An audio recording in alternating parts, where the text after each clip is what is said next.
नमस्कार विद्यार्थी मित्रों।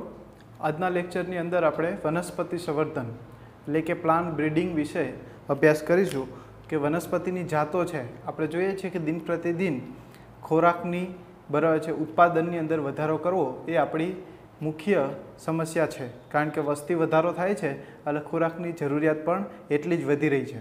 તો એના માટે આપણે વાત કરીએ છીએ વનસ્પતિના સંવર્ધનની તો કે કેવી રીતના વધુ ઉત્પાદન મેળવી શકાય।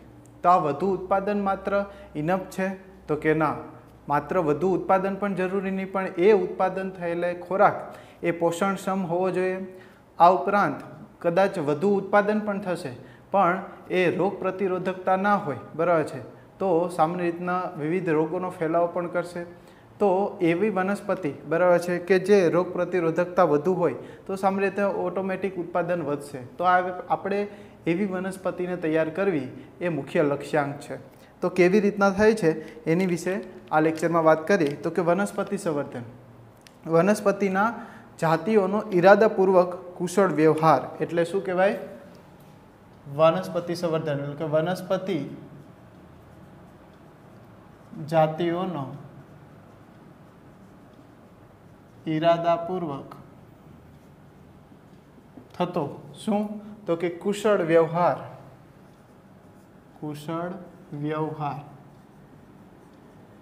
शू थाय तो कि मोटा भागे बराबर है आ जे के आपणे विविध लक्षणों समन्वय साधीए अने एक वनस्पतिनी अंदर एवा विविध लक्षणों ने एकत्रीकरण करवू बराबर है ए ज आपणुं मुख्य ध्येय होय छे। तो अहींया वात करीए छीए कि पहेलानी जे पारंपरिक खेती हती ए पारंपरिक खेती थी मात्र ने मात्र मनुष्य और प्राणीओनी सीमित आपणे कही सकीए सीमित मात्रा में जीवभार उत्पादन थतुं। तो आपणे प्राचीनतम थी शुरुआत करिए हिस्ट्री थी लईने बात करिए जेम के पारंपरिक खेती द्वारा शुं थतुं हतुं मात्र पारंपरिक खेती द्वारा शुं थाय तो कि ए मनुष्य अने प्राणीओमां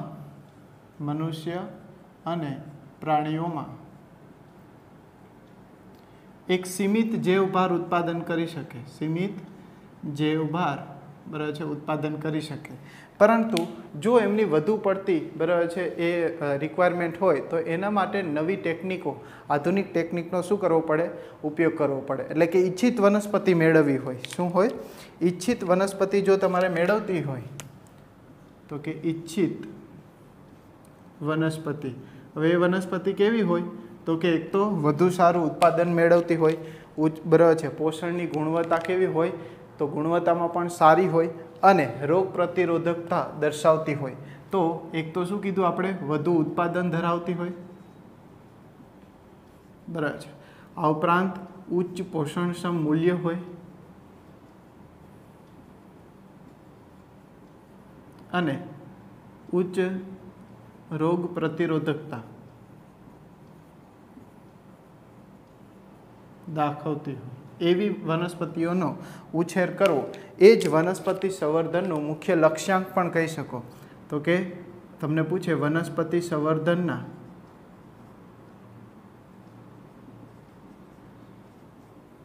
लक्ष्यांको तो सामान्य रीतना आ कही शकीए कि एक तो वधु उत्पादन पोषणक्षम उत्पादन अने सामान्य रीतना रोग प्रतिरोधकता उच्च लक्षणों जोवा मळे।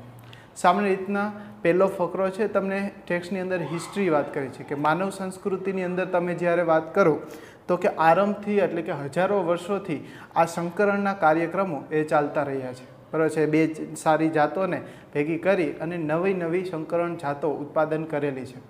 आवा लेखित पुरावो पण छे सामान्य रीतना 9000 थी 11000 वर्ष पूर्वेना लेखित पुरावो पण आजे अवेलेबल है। आजथी मोटा भागनी जे खाद्य जातों है ए खाद्य जातो सामान्य रीतना आपणे कहीए डोमेस्टिक क्रॉप्स एटले कि जे घरेलू जातो हती बराबर छे आपणे रनिंग जे जातो वावता एमांथी ज अत्यारनी जातो छे विकसित थयेली छे। अत्याરના टमेटा ने आपणे कहीए देशी टमेटा आ बंनेमां डिफरन्स छे। भले अत्याરના टमेटानी सामान्य रीतना केपेसिटी वधी छे पण ए मुख्यत्वे संकरित जाति छे। અહીંની જે ડોમેસ્ટિક જાતિ કહેવાય કે પહેલાંની સ્થાનિક જાતો છે એમાંથી જ વિકસિત કરી અને આ બધી જાતોને શું કરવામાં આવી છે મેળવવામાં આવી છે। शुद्ध वंशक्रम संकरण બરાબર છે। એક તો એનું સંસ્કરણ અને સંકરણ, આ બંને શબ્દ અલગ છે। તો શુદ્ધ વંશક્રમનું સંસ્કરણ કરવું, બરાબર છે, એટલે કે શુદ્ધ વંશક્રમને ઓળખવી અને એનું સંકરણ કરવું, આ બંને એક મુખ્ય લાક્ષણિકતા છે સંકરણની અંદર। અને આ જે છે એના વડે જ આપણે શું કરી શકીએ, એક તો અન્ન ઉત્પાદન, પોષણક્ષમ મૂલ્ય ધરાવતી વનસ્પતિઓ અને રોગ પ્રતિકારકતાના ઇચ્છનીય લક્ષણોનો સમન્વય સાધી શકીએ। તો ઇચ્છનીય લક્ષણોનો સમન્વય સાધવા આપણે બે વસ્તુ કરી શકીએ। શું કરી શકીએ? એક તો શુદ્ધ વંશક્રમનું આપણે શું કીધું, સંસ્કરણ, અને શુદ્ધ વંશક્રમનું સંકરણ, આ બે વસ્તુ મુખ્ય છે।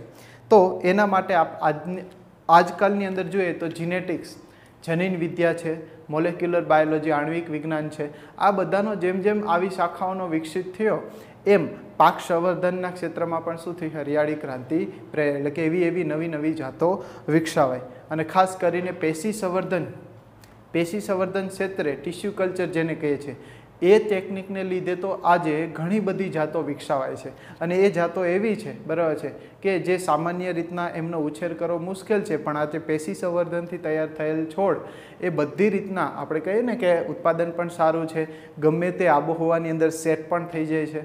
તો આવી જે રચના ધરાવતી, બરાબર છે, સામાન્ય રીતના વનસ્પતિ સંવર્ધનની અંદર આવી વનસ્પતિઓનો સમાવેશ કરાય છે કે એવી સંકરણ જાતો તૈયાર કરીએ। હવે વાત કરીએ કે આ પાક સંવર્ધન જે છે એને સામાન્ય રીતના સુધારેલી જાતો કેવી હોવી જોઈએ, બરાબર છે। 2 માર્કમાં તમને પૂછે કે સુધારેલી જાતોના લક્ષણો શું, બરાબર છે, તો કે સુધારેલી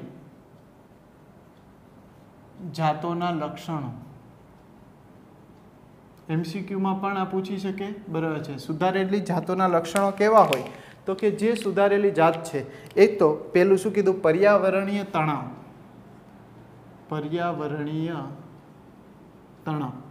સ્ટ્રેસ, એને સહન શક્તિ જે છે એ ઉચ્ચતમ મૂલ્ય હોવું જોઈએ। જેમ કે વધુ પડતી ક્ષારતા હોય, વનસ્પતિને મોટાભાગે ક્ષારતાનો સામનો કરવો પડતો હોય, ઉચ્ચ તાપમાન હોય, બરાબર છે, ઉચ્ચ તાપમાન ટેમ્પરેચર જે છે એ વધુ પડતું સહન કરવું પડતું હોય।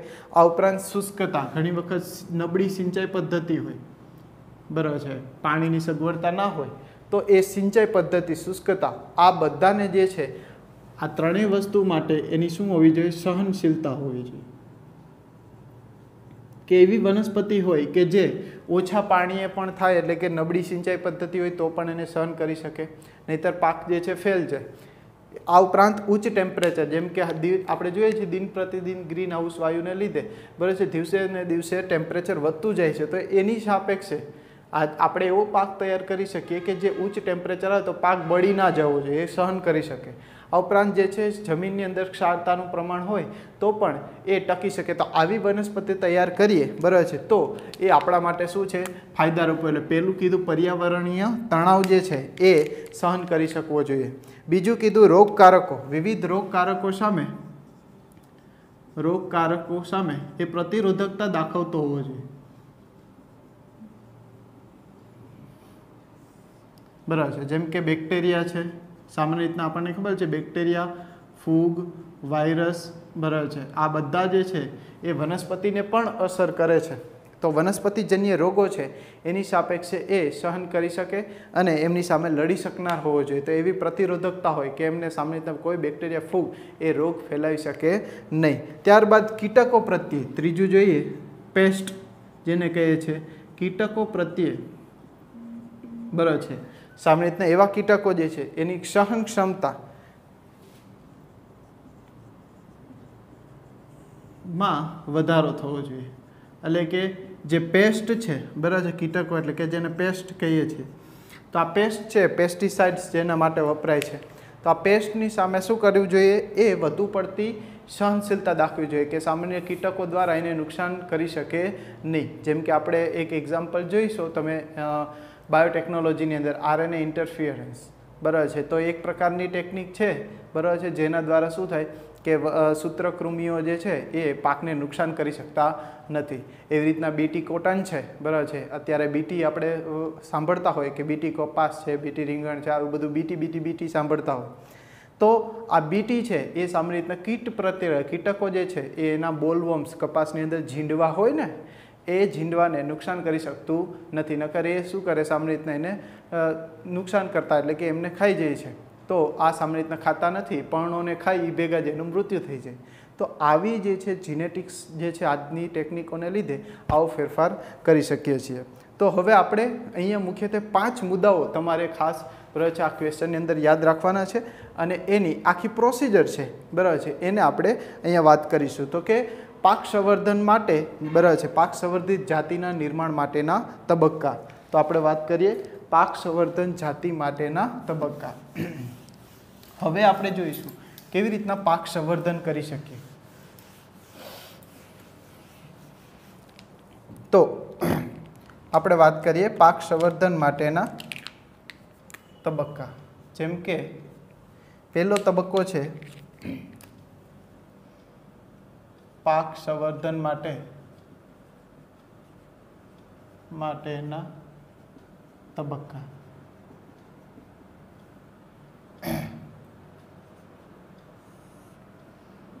જેમ કે પહેલું જે મુખ્ય મુદ્દો છે એ છે શું છે તો કે ભિન્નતાનું એકત્રીકરણ. પહેલો મુદ્દો છે ભિન્નતાનું એકત્રીકરણ.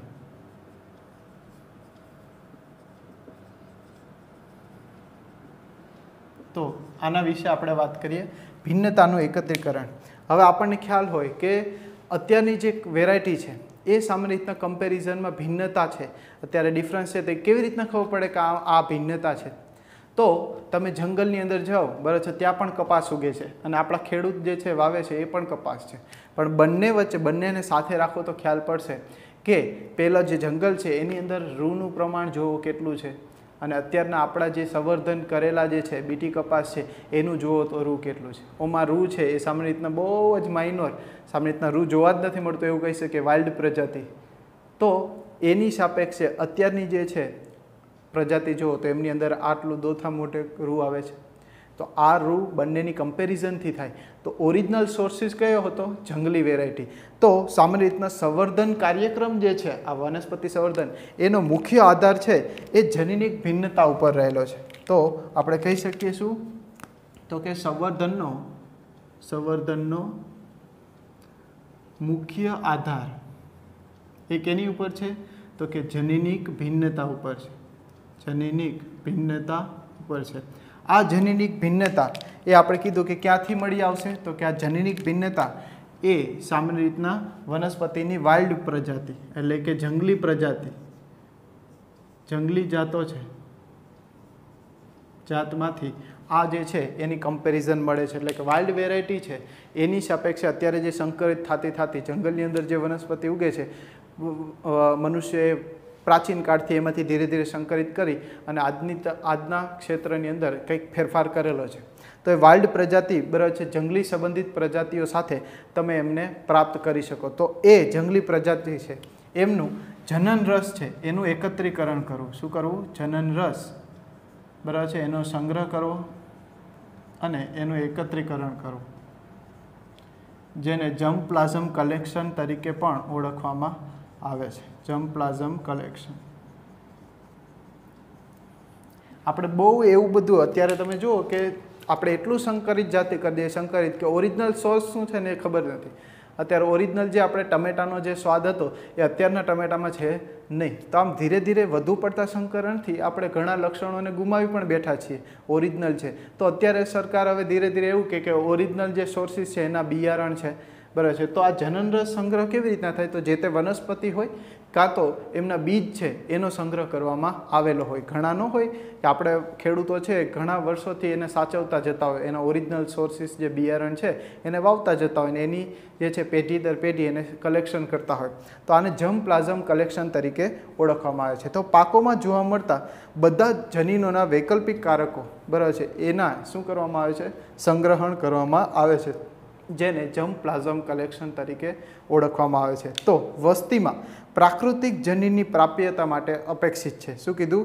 વસ્તીની કોઈ પણ વસ્તી છે એની પ્રાકૃતિક જનીનની પ્રાપ્યતા એટલે કે જે એનો નેચરલ જીન છે, અત્યારનો સુધારેલો જીન નથી બરાબર છે, એની જે ઓરિજિનલ સોર્સિસ જે એનો જીન હતો કપાસનો તો એ તમને શું મળશે? આ વાઇલ્ડ વેરાયટીમાંથી મળશે. તો કહી શકીએ કે વાઇલ્ડ પ્રજાતિ છે એ શું છે તો પ્રાકૃતિક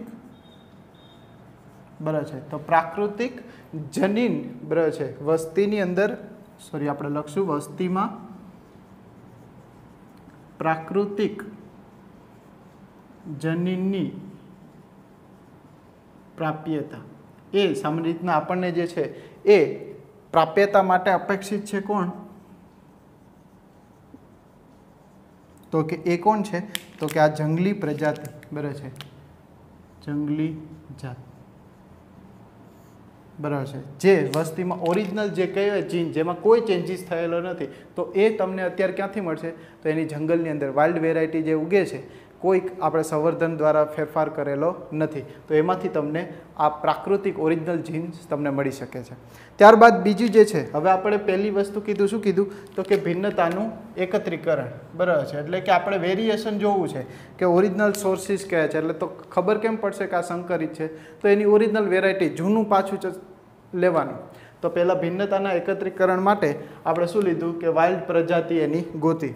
હવે એમનું જનન રસનું એકત્રીકરણ કર્યું, એનું સંગ્રહ કર્યું. હવે એ જનન રસનું મૂલ્યાંકન કરશું. તો બીજા ક્ષેત્રમાં જોઈએ તો બીજો પોઈન્ટ શું આવશે? તો એનું મૂલ્યાંકન અને પિતૃ પસંદગી બરાબર છે. આ બીજો મુદ્દો થશે.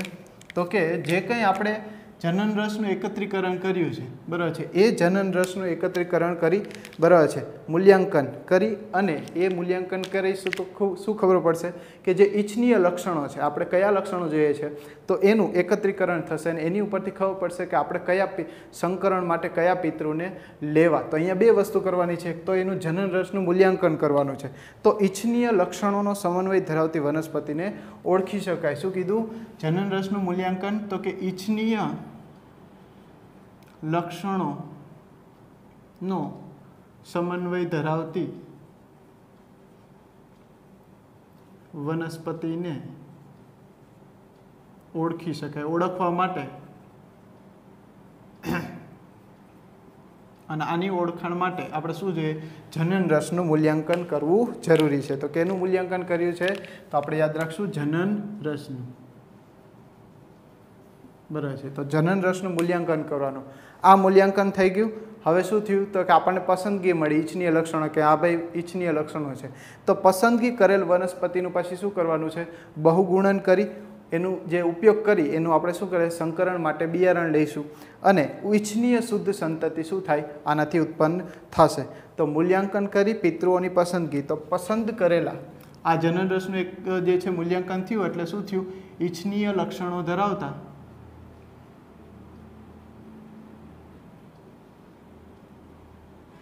બરાબર છે પિતૃઓ જે છે, ઇચ્છનીય લક્ષણો ધરાવતા જે કંઈ પિતૃઓ છે એમની જે છે આપણે શું કરશું? અહીંયા પસંદગી કરી શકશું બરાબર છે, જેથી કરીને બે ઇચ્છનીય લક્ષણોનો સમન્વય સાધી શકીએ. અને એ પિતૃ જે છે કેવા હોય? તો કે શુદ્ધ સંતતિ.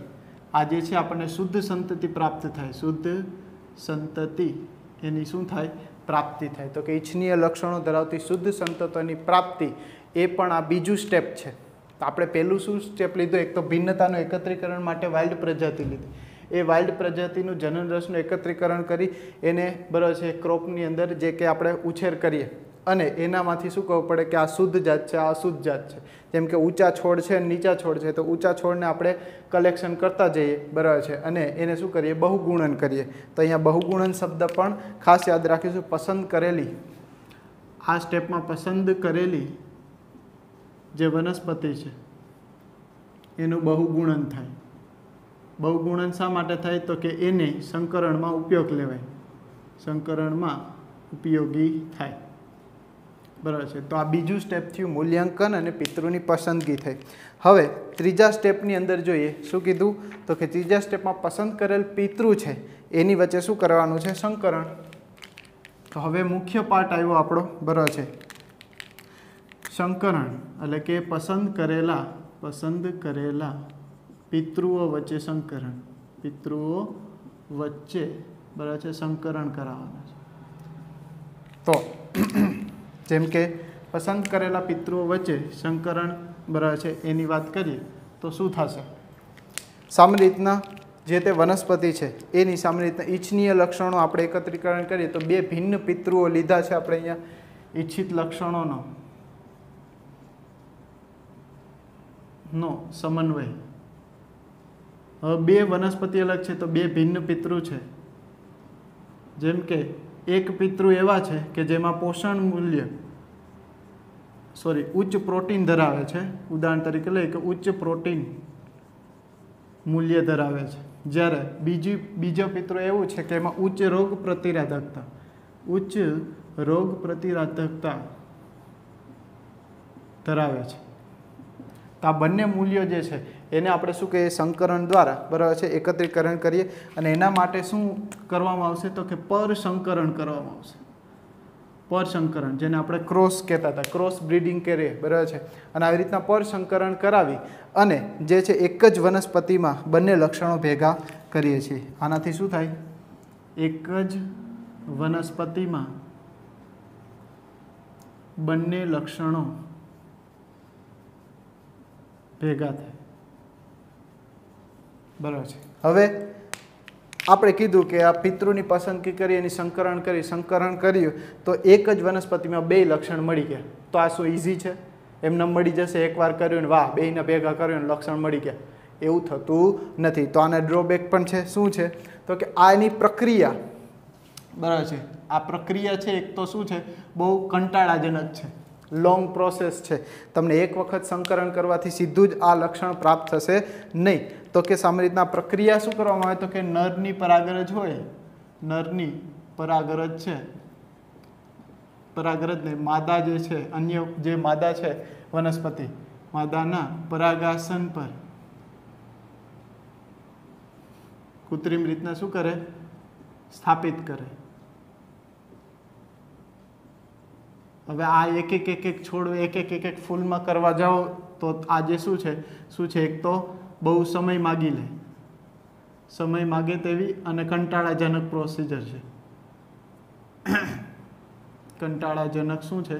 પ્રોસિજર છે. એટલે આ બે એક તો શું છે મુખ્ય આ પ્રક્રિયામાં કંટાળો આવે. એક ફૂલમાં જઈને આવી રીતના કરવા તો જવું ને. તો એ જે છે સામાન્ય રીતના આ વસ્તુ છે. બીજું કે જરૂરી નથી બરાબર છે કે આ સંકરણથી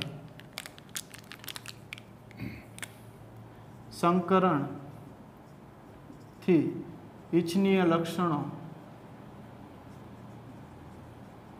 મળી જાય એવું જરૂરી નથી બરાબર છે. એટલે કે તમે એક બે વખત સંકરણ કરો અને સીધા લક્ષણો મળી જાય એવું જરૂરી નથી. હજારો વખત સંકરણ કરો બરાબર છે, હજારો વખત સંકરણ કરીએ ત્યારે એકાદ વાર આવું બરાબર છે સમન્વય સાથે છે. તો કે આ ડાયરેક્ટ આપણને ના મળી જાય. આવા તમારે હજારો એક્સપેરિમેન્ટ કરવા પડે બરાબર છે. અને એ પણ ફિલ્ડની અંદર કેટલો સમય માગી લે. ઘણી વખત આખી જિંદગી પણ નીકળી જાય ને લાસ્ટમાં બરાબર છે તમે પણ જવાની તૈયારી હોય ત્યારે પણ મળે. તો આવી રીતના હજારો સંકરણ કરીએ ત્યારે એક આવો વનસ્પતિનું સમન્વય સાધે છે. આપણે ડાયરેક્ટ કહી દેવું છે કે સમન્વય કરી નાખો, પણ એ સમન્વય માટે હજારો સાયન્ટિસ્ટો હજારો માનવ કલાકોને ફાળવે છે ત્યારે આપણને આ મળે છે. તો આ ત્રીજું સ્ટેપ થયું બરાબર છે. શું કીધું? પસંદ કરેલા પિતૃ વચ્ચે સંકરણ. પહેલું સ્ટેપ ભિન્નતાનું એકત્રીકરણ. એ ભિન્નતાનું એકત્રીકરણ માટે શું થયું? જનન રસનું બરાબર છે એટલે કે અલગ કરે જનન રસની જે છે એનું સંગ્રહ કરવામાં આવે. કેનું? તો કે વાઇલ્ડ પ્રજાતિનું. આ વાઇલ્ડ પ્રજાતિ બરાબર છે એમાંથી આપણે શું કરીએ છીએ સતત એને ઈચ્છનીય લક્ષણોને એકત્રીકરણ માટે બરાબર છે એને આપણે ભેગા કરીએ છીએ. તો એના માટે ઈચ્છનીય લક્ષણો માટે જે વનસ્પતિ આપણને મળશે એવી શુદ્ધ સંતતિઓને શું કરવાનું? બહુગુણન કરી એનું સંકરણ કરવાનું. હવે એ જે વનસ્પતિ છે એ સામાન્ય રીતના કેવી છે? બે ઈચ્છનીય પિતૃને લીધા છે. તો બંનેની અંદરથી જે લક્ષણ છે એ સમન્વય સાથે. તો એના માટે શું કરવામાં આવે છે? પરસંકરણ કરવામાં આવે છે. આ એક યાદ રાખજો, એક જ વનસ્પતિમાં બંને લક્ષણો ભેગા કરવા એ બરાબર છે એક તો સમય માગેલી અને કંટાળાજનક છે. કારણ કે નરની પરાગરજને માદાના પરાગાસન પર એક પુષ્પ પર સ્થાનાંતરિત કરવું.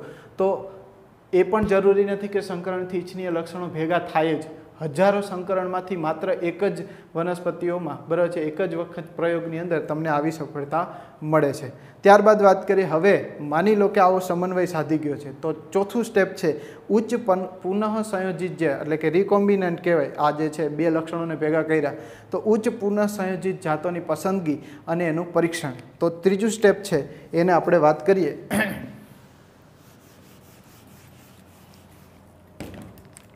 તો કે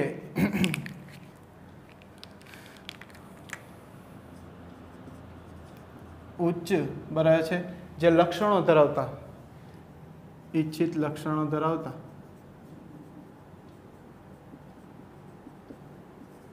સમન્વય ધરાવતી જાતિ એમની વચ્ચે શું છે તો કે એમની પસંદગી કરી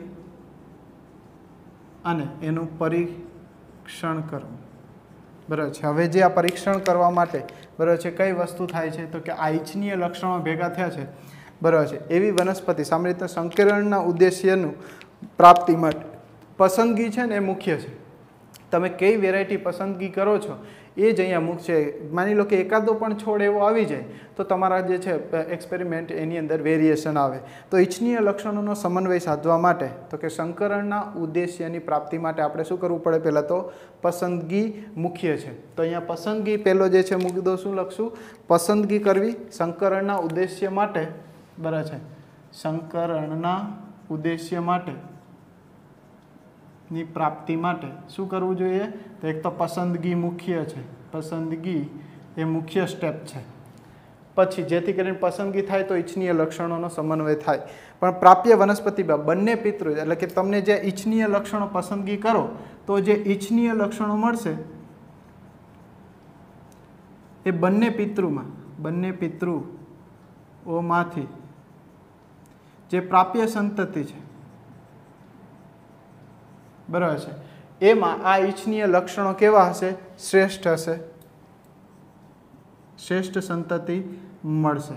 હવે આવી શ્રેષ્ઠ સંતતિ જે મળી છે એનું સતત ને સતત શું કરવું જોઈએ? તો કે સ્વપરાગનયન કરવું. તો આ સંતતિ જે મળી છે તમને શ્રેષ્ઠ એની સ્વપરાગનયન કરાય.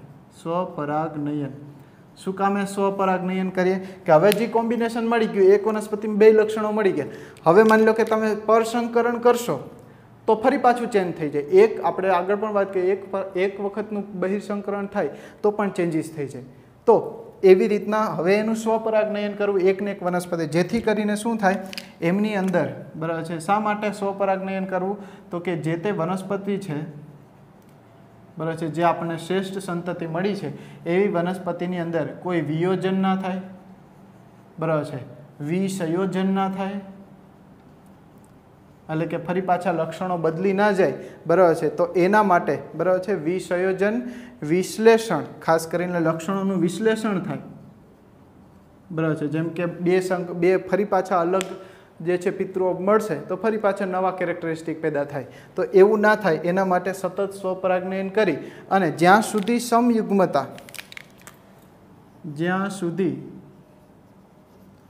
સમયુગ્મતા અથવા તો સમરૂપકતા પ્રાપ્ત ના કરે ત્યાં સુધી સ્વપરાગનયન કરે. જેથી કરીને ત્યાં સુધી સ્વપરાગનયન કરો એટલે જેથી કરીને એ વેરાયટી છે એની જે વેરાયટી છે એક ચોક્કસ પ્રકારનું કે આ જ લક્ષણો આવશે પછી તમે કહી શકો. તો આ પ્રકારે ઉચ્ચ પુનઃ સંયોજિત જાતો છે એની પસંદગી કરવું અને એનું શું કરવું? પરીક્ષણ કરવું. તો નેક્સ્ટ સ્ટેપ છે પાંચમું. હવે આ જે વનસ્પતિ આપણને મળી છે હવે એ શું થયું કે આપણને ઓરિજિનલ જાત મળી ગઈ કે જેમાં બે ઇચ્છનીય લક્ષણો ભેગા થયા. હવે એનું પરીક્ષણ કરવાનું છે. તો પરીક્ષણ કેવી રીતના થાય છે એની વાત કરીએ. તો આપણો જે પાંચમો મુદ્દો છે બરાબર છે એ ઇચ્છનીય જાતો જે છે એને પરીક્ષણ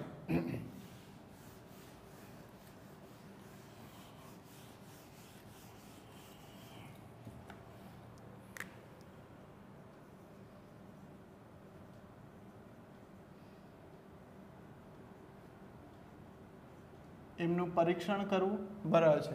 ત્યારબાદ એમનું મુક્તિ કરવી અને વ્યાપારીકરણ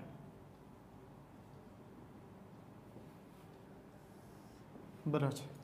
હવે સામાન્ય રીતના પરીક્ષણ કેવી રીતના થાય? તો કે સંવર્ધિત પાકના લક્ષણોની ચકાસણી માટે એનું મૂલ્યાંકન થવું શું છે, જરૂરી છે. તો આ મૂલ્યાંકન માટે મુખ્યત્વે પહેલાં તો શું હોય છે, પહેલું સ્ટેપ છે સંશોધન ક્ષેત્રો. સંશોધન ક્ષેત્ર, તો વિવિધ સંશોધન ક્ષેત્ર. હવે આનું સંશોધન ક્ષેત્ર શું હોય, તો ખેતર, બરાબર છે. ખેતરોની અંદર ફિલ્ડ હોય, તો આ જે ખેતરો છે વિવિધ જે છે એક્સપેરિમેન્ટ માટેના સ્પેસિફિક જે કૃષિ યુનિવર્સિટી હોય એમાં એક્સપેરિમેન્ટ માટે ખેતર જ હોય. તો એના સંશોધન ક્ષેત્રની અંદર બરાબર છે એક શું ધ્યાનમાં રાખવામાં આવે છે, તો કે આ વનસ્પતિ જે છે આપણને આ મળી સંયોજન થયેલી ઉચ્ચ સંયોજન શ્રેષ્ઠ વનસ્પતિ મળી, તો એને વાવવામાં આવે છે. વાવવામાં શું ધ્યાન રાખે, એક તો આદર્શ સિંચાઈ પદ્ધતિ,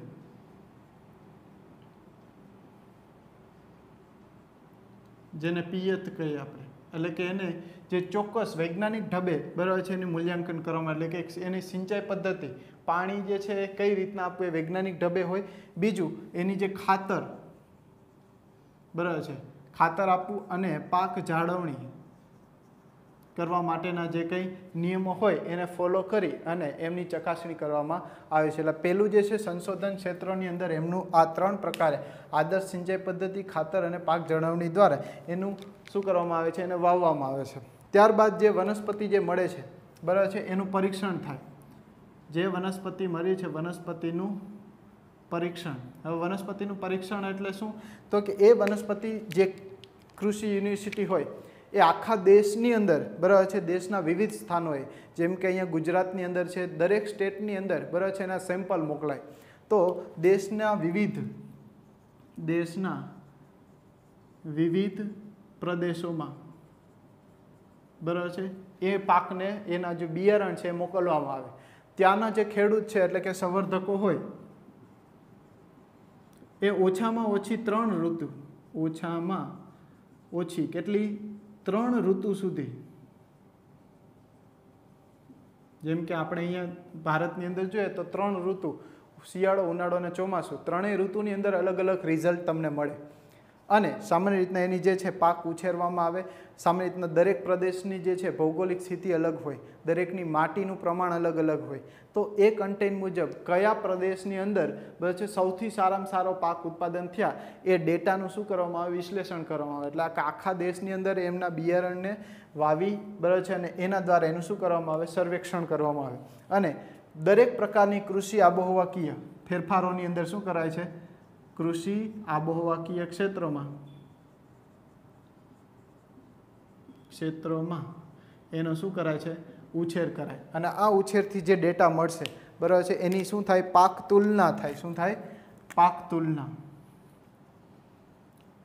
હવે એ તુલના શું થાય, તો કે જે તમે આ જે શ્રેષ્ઠ મૂલ્ય છે એ ધરાવતી આખા દેશમાં પહેલાં તો દરેક રિજિયન વાઇઝ એને બરાબર છે રાખવામાં આવે. હવે એ જે પાક તમે ત્યાં વાવ્યો, માની લો કે તમે પંજાબની અંદર આ બિયારણ નાખ્યું, તો ત્યાંની જે સ્થાનિક જાતિ છે એની સાથે તુલના થાય. શું થાય, સ્થાનિક જાતિ. હવે જેમ કે પંજાબની અંદર ઘઉં છે બરાબર છે, તમે કોઈ ઘઉંની વેરાયટી બનાવી નવી, તો એ વેરાયટી તમે પંજાબની અંદર વાવો ત્યારે એ જે લોકલ ત્યાં ખેડૂતો વાવે છે એની સાથે કમ્પેરિઝન થાય. એના કરતાં જો ઉચ્ચતમ મૂલ્ય હોય, એક તો ઉત્પાદન વધુ, જેમ કે 100 દાણા આવતા હોય એની જગ્યાએ 200 દાણા આવે, તો આ ખાદ્ય પદાર્થમાં ઉત્પાદન વધ્યું કહેવાય. બીજું, માની લો કે પહેલાં જે ઘઉં વાવે છે અત્યારે હાલની એની સ્થિતિએ જે નવી પાક તમે ઉગાડ્યો છે એમાં પ્રોટીનનું મૂલ્ય વધારે છે, તો એની ગુણવત્તામાં સુધારો થયો કહેવાય. તો આ ઉપરાંત તમે નવી ટેકનિક દ્વારા બરાબર છે એવી વનસ્પતિ ઉગાડેલી છે કે જેમાં રોગ પ્રતિરોધકતા જે છે વધારે છે. આ ઉપરાંત રોગો જે છે એને લાગુ પડતા નથી. આ ઉપરાંત ઓછા પાણીની અંદર પણ થઈ જાય છે. તો આવા એક્સપેરિમેન્ટ થાય અને એની પાક તુલના જે તે સ્થાનિક જાતિ સાથે થાય. અને શ્રેષ્ઠતા માટે એ જે સંવર્ધકો છે આવી રીતના બરાબર છે જુદી જુદી ઋતુઓમાં એક્સપેરિમેન્ટ કરે અને ત્યારબાદ ડિસાઇડ થાય. અને ત્યારબાદ એનું શું થાય, વ્યાપારીકરણ. છેલ્લે એ જે બિયારણ થાય એ સીડ ટેસ્ટિંગ લેબોરેટરી હોય બરાબર છે એના દ્વારા તમને નામાંકિત કરી દેવામાં આવે અને તમે ત્યારબાદ એને વેચી શકો છો. તો આ એક પ્રકારની આખી જે ફોલોઅર્સ છે, સિસ્ટમ છે, જેને આપણે પાક સંવર્ધન માટે શું કહીએ છીએ કે આ ટેકનિક 4 તબક્કાની અંદર થશે. પહેલાં હંમેશા ક્યારેય એવું નહીં થાય કે નવી જાતિનું પરીક્ષણ પહેલાં થઈ જાય. બરાબર છે. પહેલાં હંમેશા જનન રસનું જે છે એકત્રીકરણ થાય, ત્યારબાદ જે છે ભિન્નતાનું એકત્રીકરણ આપણે કીધું, પછી તો કે ઉચ્ચ પિતૃઓની પસંદગી માટેનું કાર્યાંકન, બરાબર છે, જનન રસનું મૂલ્યાંકન અને પિતૃઓની પસંદગી થાય, બીજું સ્ટેપ. ત્યારબાદ ત્રીજા સ્ટેપની અંદર એ પિતૃઓ વચ્ચેનું સંકરણ થાય, પછી એ સંકરિત જે જાત છે, બરાબર છે, એનું મૂલ્યાંકન અને શું થાય, પરિરક્ષણ થાય, બરાબર છે. અને ત્યારબાદ બરાબર પરીક્ષણ માટે જુદા જુદા દેશની અંદર, બરાબર છે, અથવા તો દેશના વિવિધ ભૌગોલિક ક્ષેત્રમાં, આ ઉપરાંત એનું પરીક્ષણ, મુક્તિ અને છેલ્લે એનું શું થાય, વ્યાપારીકરણ થાય. તો આ એક સિસ્ટમ છે, આ તબક્કાની અંદર જ સિસ્ટમને ફોલો થાય. આવી રીતે ઘણા ક્વેશ્ચન પૂછે કે બરાબર છે આના તબક્કા વાઇઝ ગોઠવો, બરાબર છે, તો એ આપણે ખાસ ધ્યાન રાખો. તો આ 5 મુખ્ય મુદ્દાઓ છે અને આવી રીતના વનસ્પતિ સંવર્ધનને શું કરવામાં આવે છે, એક યોગ્ય ઈચ્છિત લક્ષણોનો સમન્વય સાધી શકાય છે. તો આ એક પ્રકારે ખાદ્ય ઉત્પાદનમાં શું છે, ધીરે ધીરે આ નવી ટેકનોલોજીનો ઉપયોગ કરી, બરાબર છે, આવી રીતના તમે પાક સંવર્ધન દ્વારા નવી નવી પાકો ઉત્પાદન કરી શકો છો. તો આજે આટલું જ. ફરી પાછા નવા ટોપિક સાથે મળીશું. Thank you so much.